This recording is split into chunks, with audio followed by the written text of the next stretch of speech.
That Sunday morning felt like any other bright lights. Hands raised.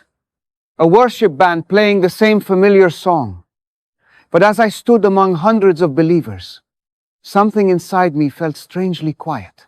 The louder the music grew, the emptier my heart became. I smiled. I sang. I even lifted my hands. Yet beneath the surface, a question began to rise, one I didn't dare speak out loud. What if the thing most Christians believe today is the very thing keeping them from truly knowing Him? I remember leaving church that day and sitting in my car, unable to start the engine. People passed by, smiling, chatting about lunch plans and sermons that really spoke to them. But my soul was unsettled. It wasn't doubt, it was something deeper. Like truth trying to break through layers I didn't know I had built. I whispered a prayer that barely reached my lips. Jesus, what's wrong with me? The silence that followed was thick, almost alive. It wasn't condemnation, it was invitation. As I stared out the windshield, I saw my reflection faintly in the glass. My lips were still mouthing the songs we had sung, but my eyes were tired. Tired of pretending that feeling close to God was the same as being close to Him. The thought frightened me. Could I have been worshiping the idea of Him more than His actual presence? Could my faith have turned into performance? I didn't know then that this was the beginning of a divine confrontation. Because that night, as I sat in the dim light of my room, I would hear His voice, gentle but piercing, exposing a lie so deep it had woven itself into almost every modern believer. And when He spoke, I realized it wasn't just a warning to me. It was a warning to every Christian who had mistaken comfort for closeness, emotion for intimacy, and knowledge for relationship. The whisper followed me everywhere that week. It was like an echo I couldn't silence, repeating beneath every conversation, every smile, every prayer. I tried to drown it out with worship songs and podcasts, the kind of spiritual noise that usually comforts me. But this time, it only made the stillness louder. On Wednesday night, I drove home from a prayer meeting, and as the city lights blurred past my window, the words came again, soft, steady, and unmistakable. They loved the feeling of me more than the truth of me. I gripped the steering wheel, heart pounding. It wasn't condemnation I heard in those words. It was grief, holy grief, the kind that breaks you quietly, without accusation, because it comes from love too deep to stay silent. I pulled into my driveway and sat there for a long time. Engine still running, headlights dimming against the garage door. My hands trembled. I whispered, Lord, what does that mean? But there was only silence. The kind of silence that feels like a question being handed back to you. The next day, everything felt different. The verses I'd known by heart suddenly read like warnings. These people honor me with their lips, but their hearts are far from me. I'd read that scripture countless times before, but this time it felt personal.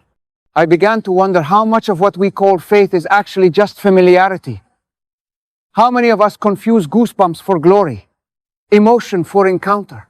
I thought about all the times I had left a service saying, God really moved tonight, when maybe it was just good lighting and perfect timing. I wasn't trying to be cynical. I was scared.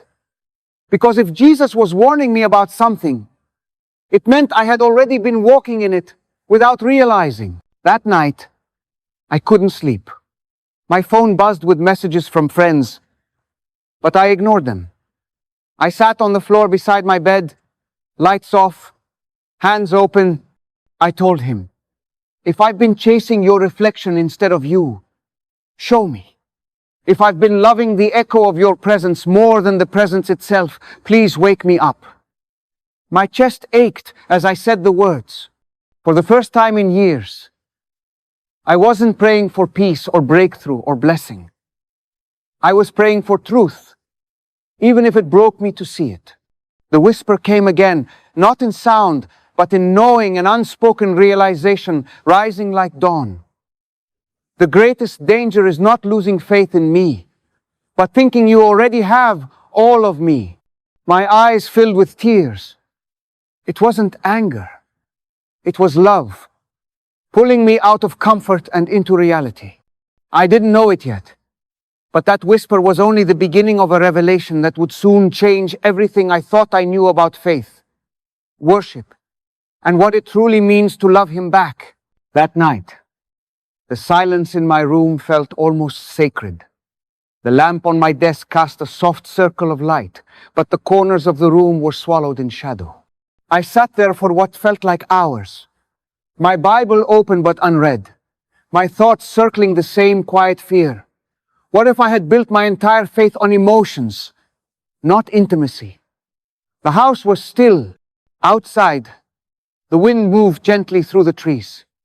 But inside me, everything felt like a storm.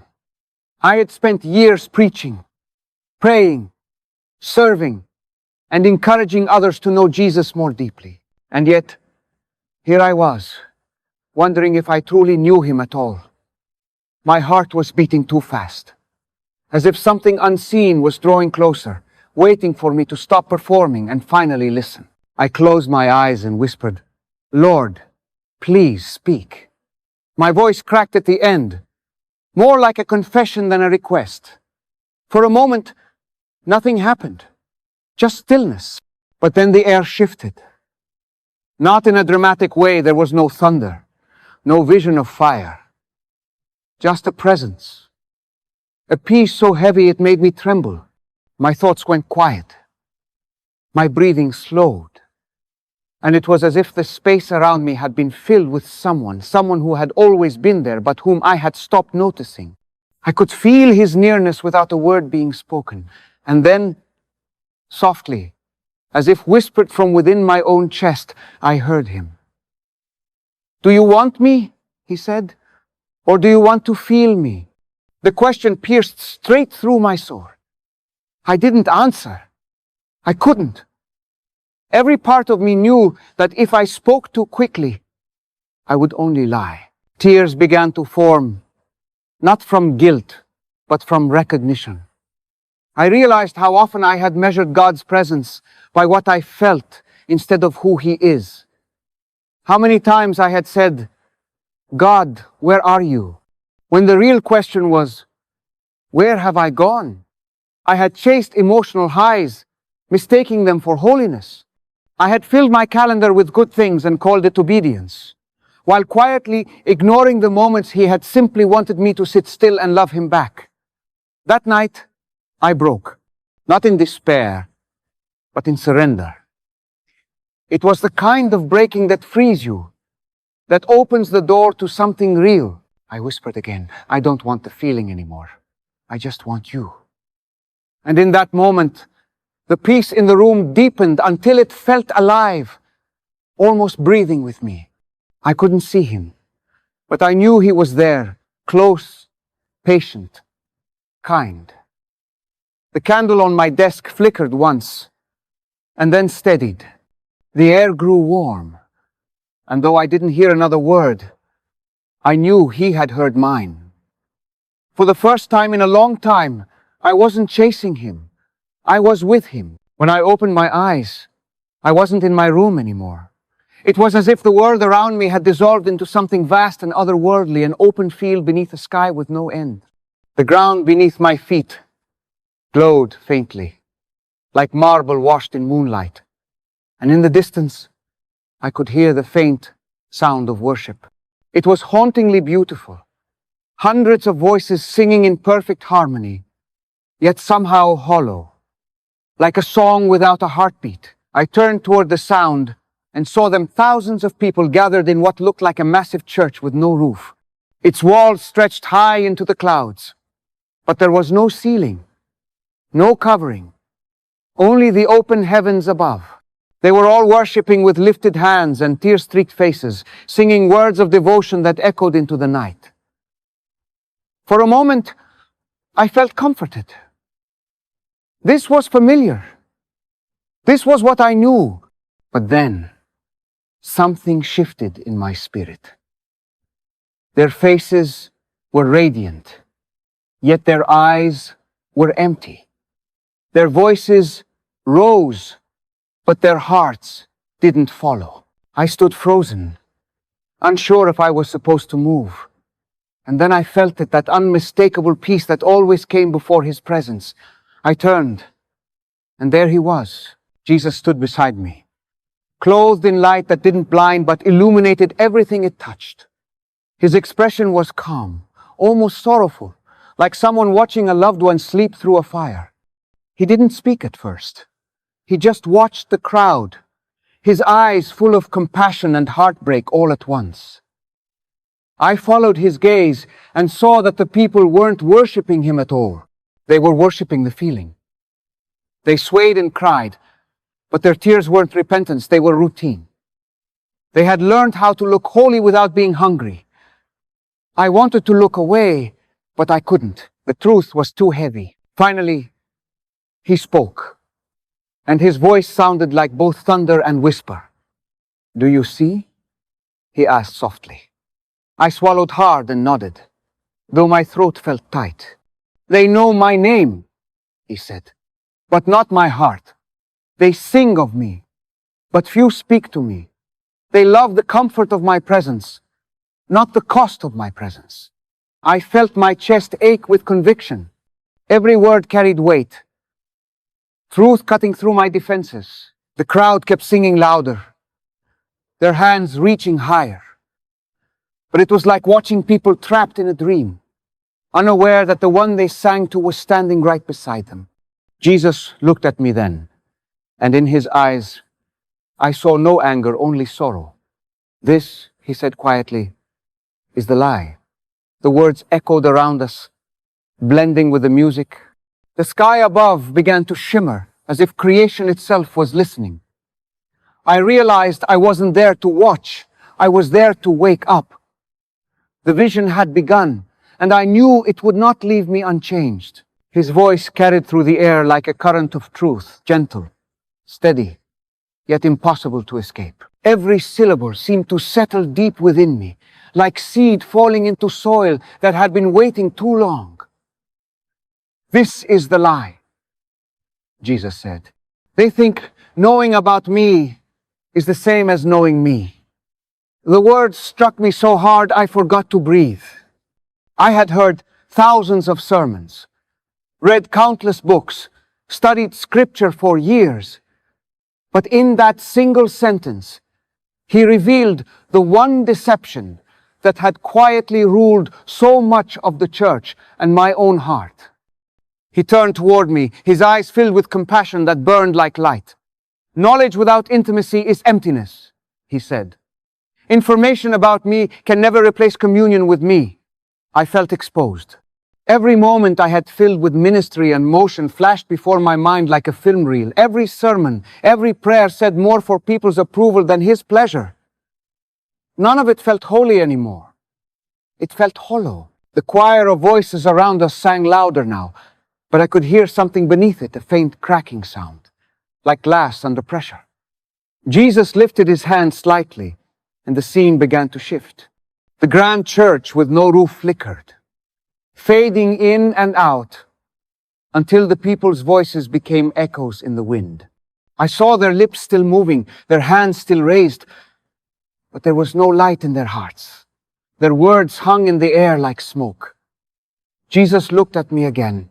"They have learned to speak of me," he said, "but few allow me to speak through them." His words carried sorrow, not anger, and it pierced me deeper than any rebuke could. "They have built temples to my name," he continued, "but forgotten how to build altars in their hearts." I could hardly stand under the weight of what he said. I felt my knees weaken, my soul trembling in the presence of a love that would rather wound my comfort than let me die in complacency. He stepped closer then, close enough for me to see every line of his face, every trace of mercy in his eyes. "I am not against their worship," he whispered. "I am against their distance." Tears filled my eyes as he spoke, and suddenly I wasn't thinking about the church anymore. I was thinking about me. I was the one who had mistaken the warmth of a song for the fire of his presence. I was the one who could talk about him for hours, but rarely sat still long enough to let him talk back. He reached out his hand not to accuse, but to invite. "Come closer," he said. "Let me show you what they cannot see." The light around us shifted, wrapping everything in a soft, golden glow. I felt my heart surrender as he spoke the words that would change everything.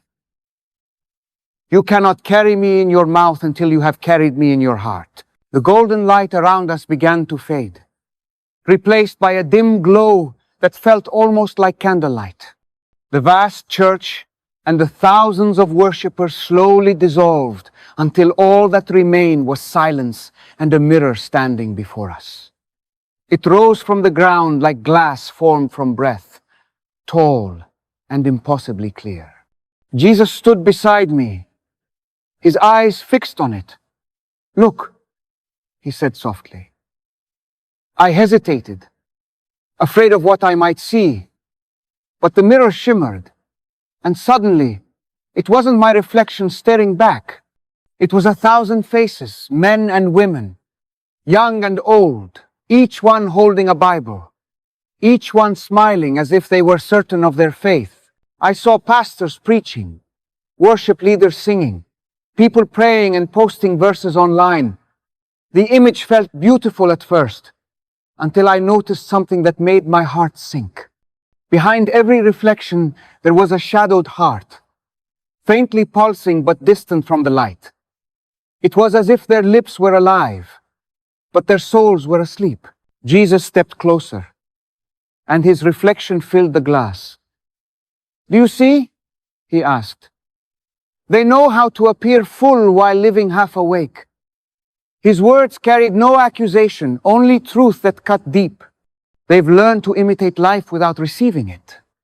I watched as the images changed, believers rushing from service to service, their calendars overflowing with ministry and movement. They looked so alive, yet the space behind their eyes was quiet. "This," Jesus said, "is the mirror of the heart. It shows what words cannot hide." I could barely look. My chest tightened because I recognized myself among them. I had filled my life with the language of faith, but not the intimacy of it. My prayers had become habits, my worship rehearsed. "Lord," I whispered. I didn't know. He turned to me, and his voice softened. "You were never meant to live for me at a distance. You were meant to live with me." The glass flickered again, and I saw a heartbeat, a single flame glowing faintly inside every chest. It was small, fragile, but still burning. "It's not too late," he said. "The heart remembers me, even when the mind forgets." I watched as the tiny flames began to pulse stronger, each one responding to his voice. The mirror brightened until it reflected only light, and for a moment, I couldn't tell where the glass ended and his presence began. Tears blurred my vision as I felt something inside me awaken a hunger that had been buried under routine. "How do they find you again?" I asked. He smiled, a smile that carried eternity in it. "By stopping," he said. "By being still long enough to notice I never left." The mirror dissolved into the air, leaving only the warmth of his words echoing within me. The reflection was gone, but the truth remained, glowing quietly in my chest, where the hollow space had once been. The air shifted again, and I found myself standing on the edge of a vast field under a pale morning sky. The earth stretched endlessly in every direction, dry and cracked like it hadn't seen rain in years. Scattered across the land were thousands of people walking slowly in one direction, each holding a lamp in their hands. From a distance, it looked like a river of light, until I noticed that none of the lamps were actually burning. They glowed faintly, but not from fire. It was a cold light, the kind that flickers but never warms. Jesus stood beside me, his robe brushing the dust, his gaze fixed on the silent procession. "These," he said quietly, "are those who believe they are full." I watched as they smiled and sang softly, convinced they were walking in truth. But when the wind blew, the faint glow in their lamps trembled, revealing emptiness inside. I felt a chill move through me. Their faith looked alive, yet it carried no flame. Jesus began walking among them, and I followed. The people didn't seem to notice him. They were too busy keeping their lamps lifted, afraid someone might see the darkness within. This, he said, is the generation of full calendars and empty souls. His words pierced the air like an arrow. They chase the feeling of fullness, but have forgotten the fire. I saw them pause to talk about purpose, about blessings, about favor, but no one spoke about surrender. Their conversation sounded like devotion, but it was self still at the center. I wanted to shout, to tell them he was right there among them, but my voice felt trapped in my throat. Jesus looked at me with quiet grief.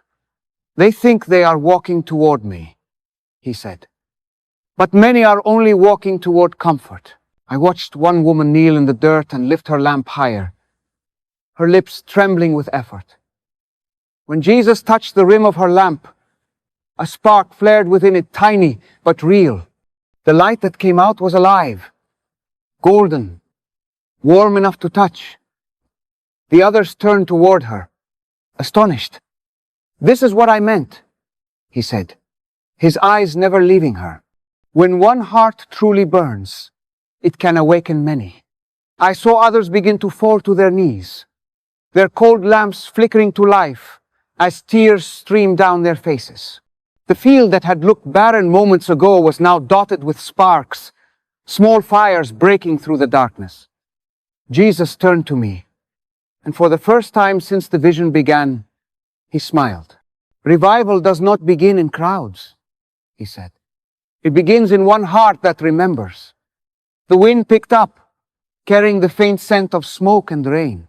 I looked down and realized I, too, was holding a lamp.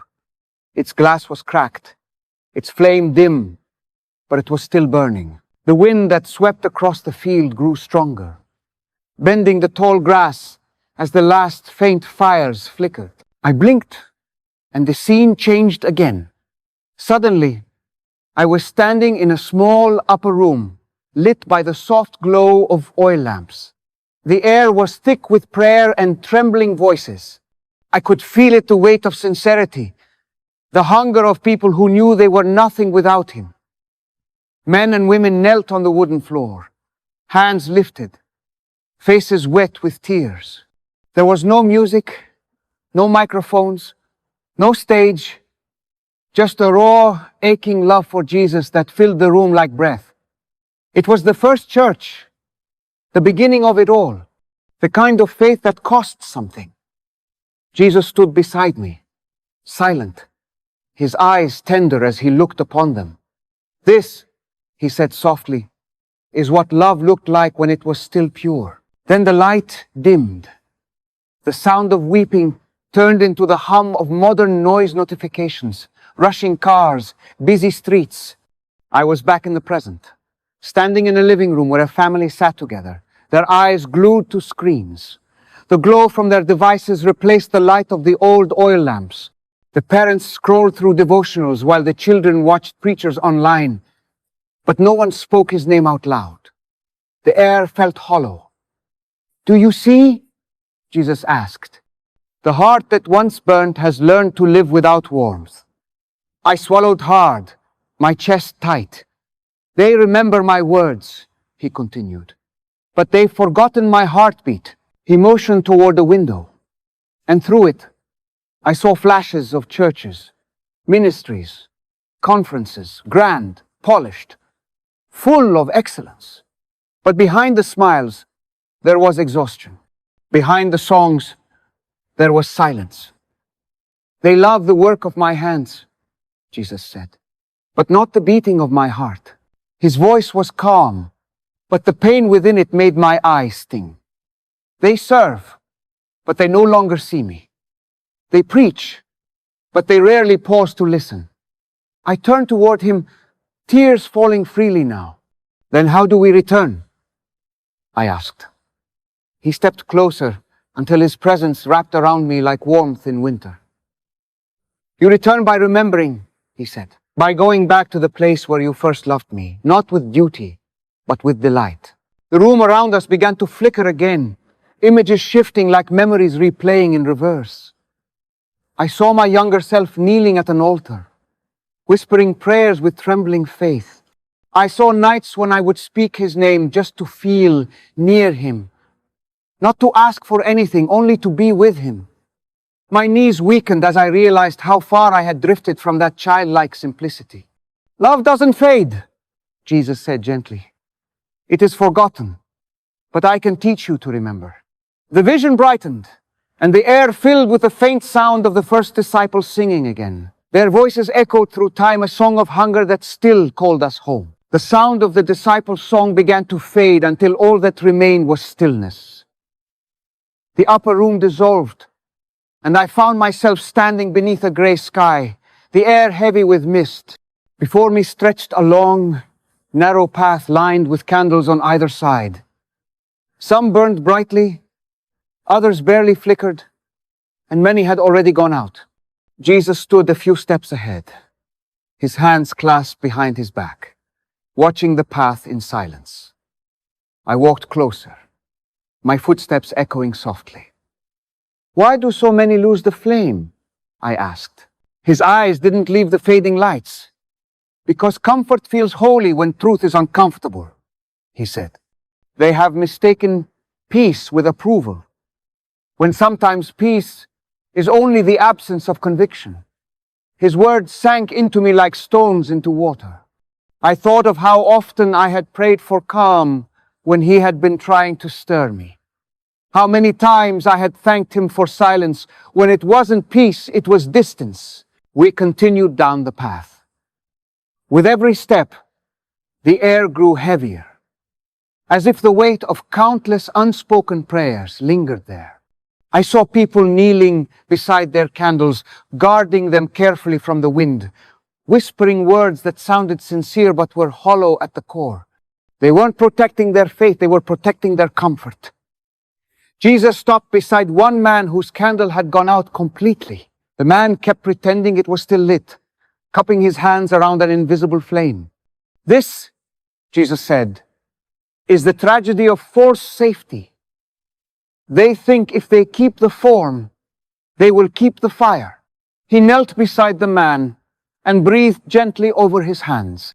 A spark reignited, small but alive. My breath restores, he said. But they must first admit that the fire has died. I felt conviction rise in my chest. How many times had I faked the glow, looked strong in faith, when inside I was only going through the motions? Jesus turned toward me as if hearing my thoughts. The world teaches them that to doubt their strength is to lose, he said. But in my kingdom, surrender is the doorway to truth. We reached the end of the path, where a single candle burned so brightly that the light seemed to come from within the flame itself. It illuminated everything, the ground, the mist, even the air. This, he said, pointing to it, is what happens when the heart chooses truth over ease. It does not burn out.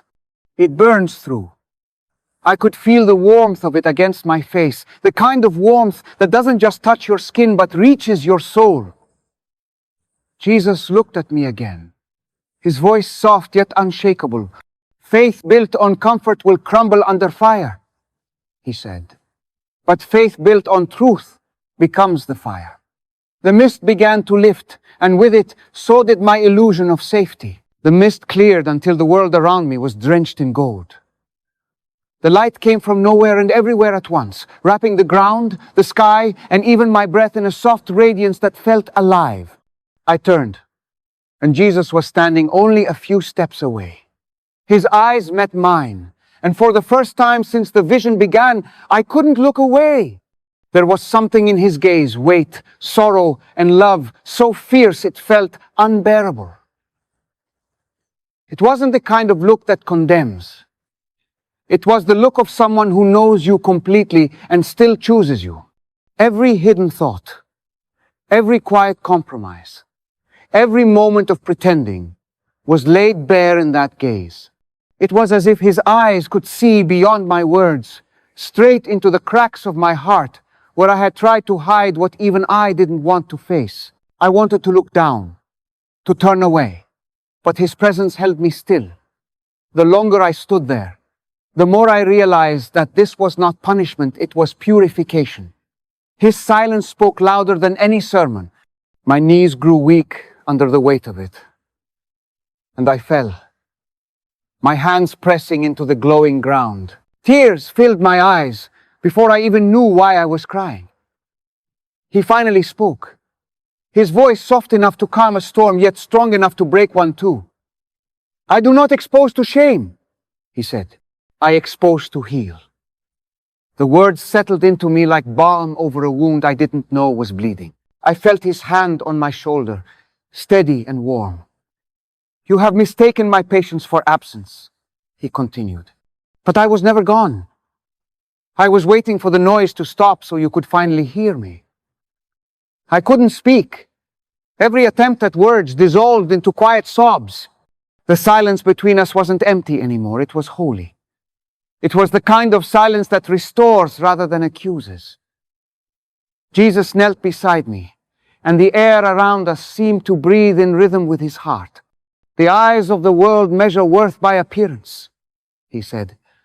"But I look upon the heart, and even now, yours is waking up." I closed my eyes, and through my tears, I saw flashes of my life, the stages, the applause, the endless busyness done in his name.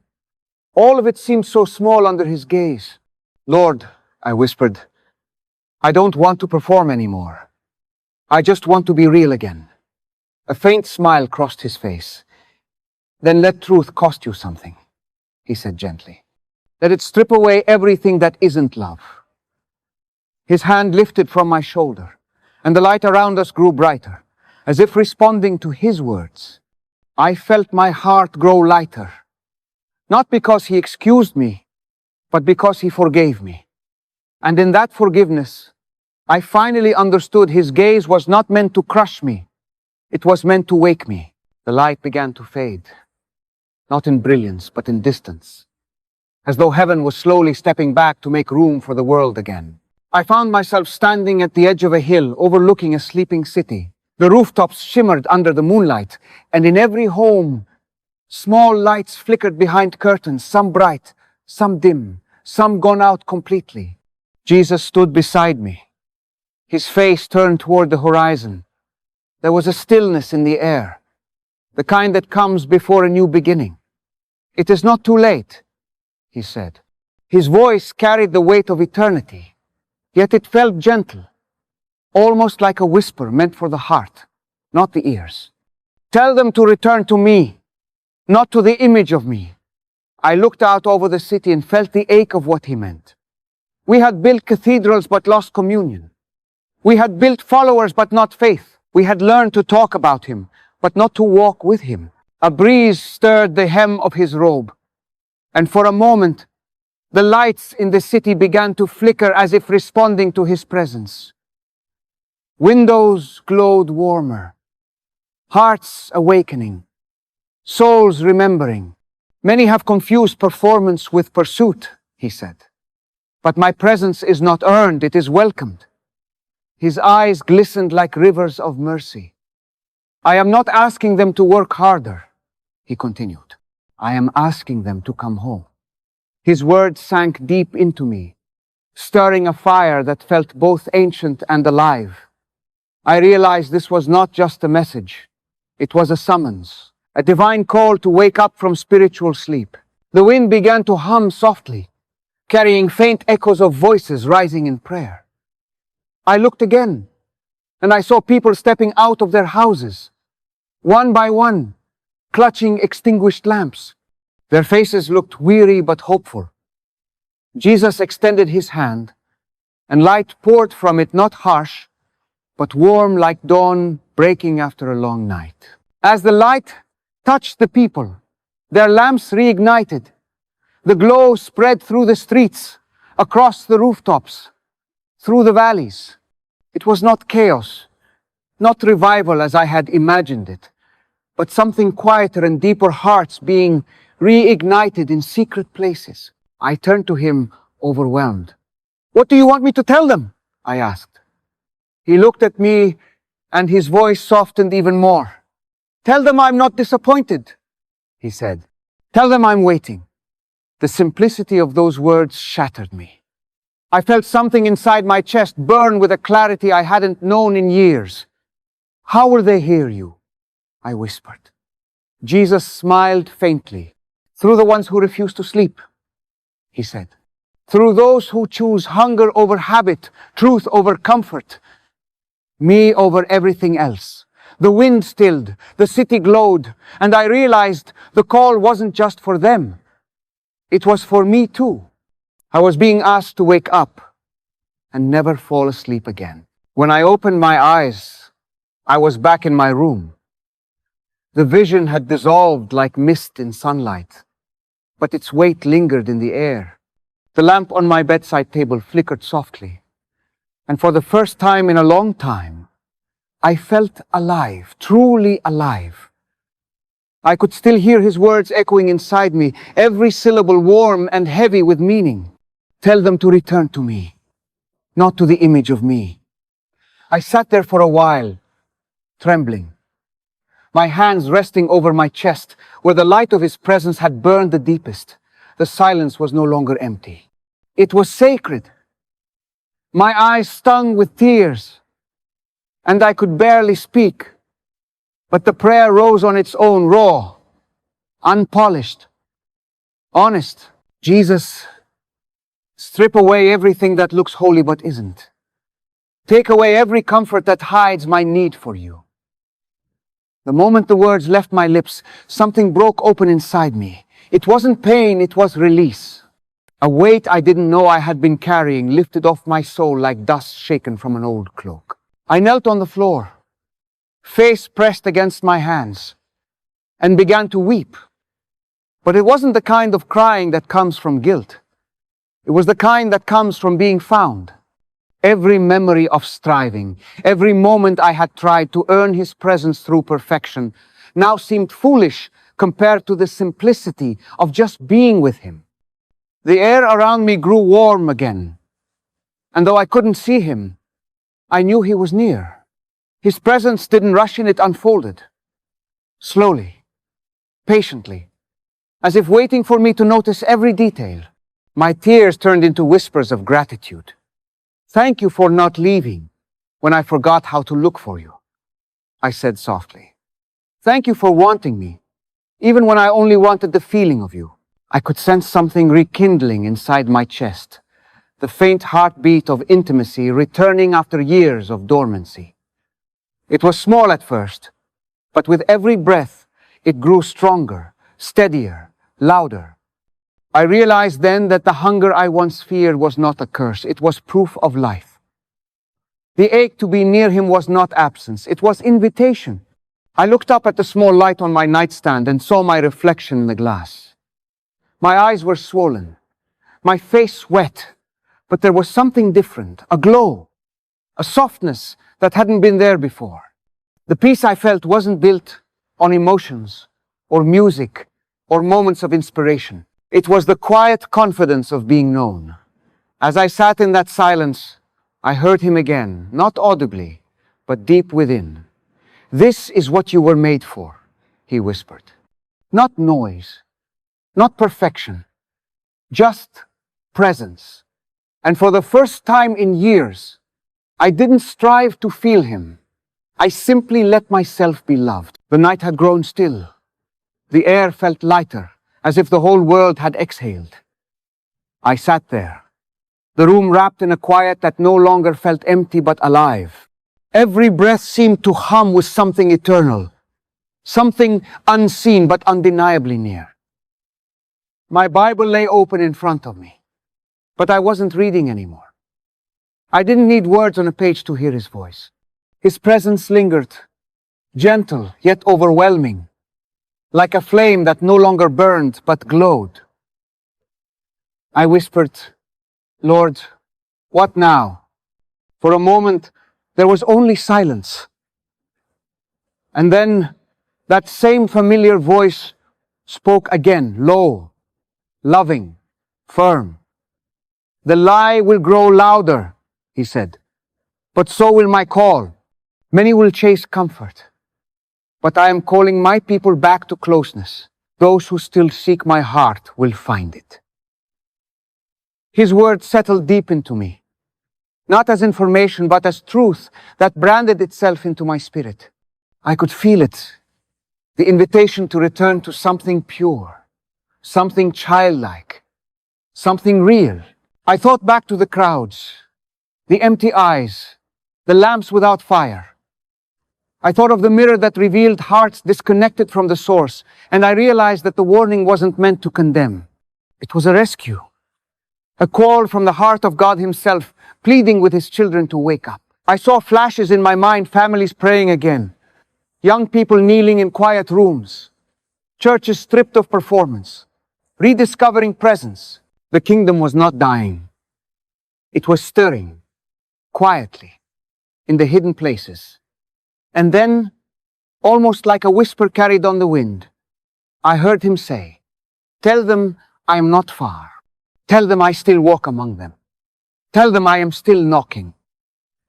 I pressed my hand over my heart, feeling the rhythm of it match the steady pull of His love. I realized this was not just a message to speak, it was one to live. I stayed there for a long time, unmoving, afraid that if I did, the moment would fade. But it didn't. The presence didn't vanish when the emotion did.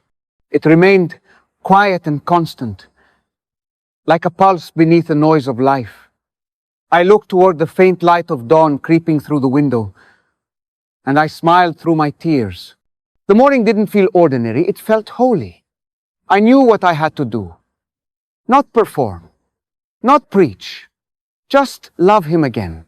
To walk into the world with eyes open and heart awake, carrying the fire that He had reignited within me. And now, I tell you the same thing He told me. If your faith has grown cold, if the noise of life has drowned His voice, stop running. He is not far. He has not forgotten you. Return not to religion, not to ritual, but to relationship. Because the most dangerous lie is that you already have enough of Him. The truth is you were made for more. And if you want to hear more stories that draw you closer to His voice, make sure you subscribe. Not just to the channel, but to the journey of knowing Him deeply, daily, and for real.